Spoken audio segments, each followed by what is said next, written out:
قدموا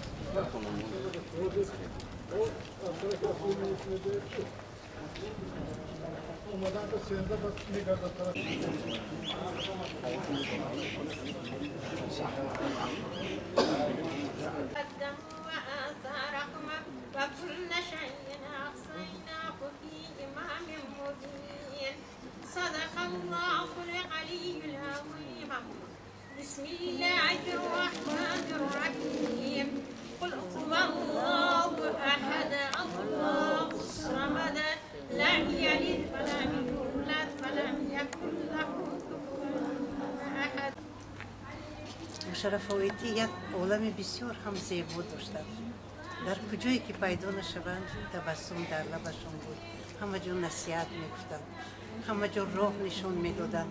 دل بزرگی داشتند که به همه تقسیم میکردند که این خیل شخص ها، این خیل شخصیت ها تمام حیاتشان رو برای دیگران میبخشند، برای خاندان، عائله، فرزند.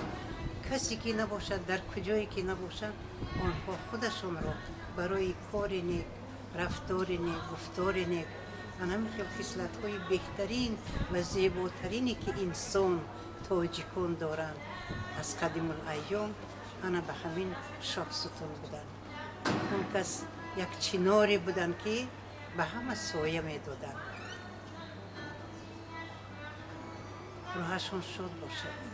امروز صنعت کسبی مردم تاجیک تلفات کلان بود. استاد محترم و مادر عزیز مشرف اپا از عالم گذشتند.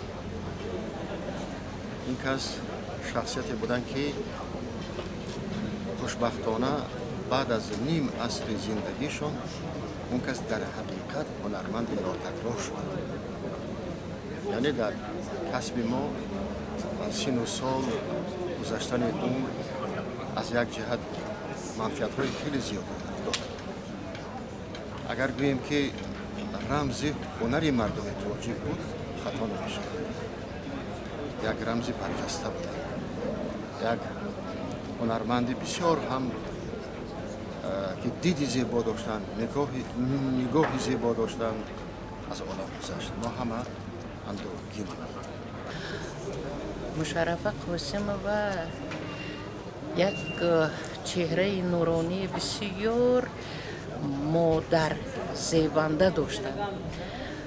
خود همون موی سفیدشون، طرح رویشون، اینقدر حلیم و مهربان بودنشون، اینقدر مناسبتشون نسبت به اطرافیان خودش یک نمودی، یک تجسم مادرانه داشتن. و امروز به این سن و سال مبارک رسیدن و به این قطر آبروی اعتبار رسیدن، این البته آرزوی هر یک کس است. من دعا میکنم که جایشان جنت. مادر در حقیقت این کس مادری تئاتر بودن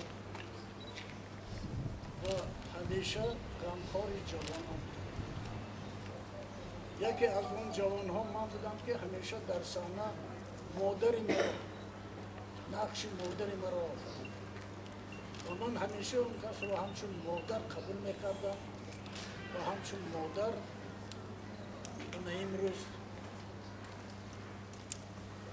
برای اون خیلی دوست دارم.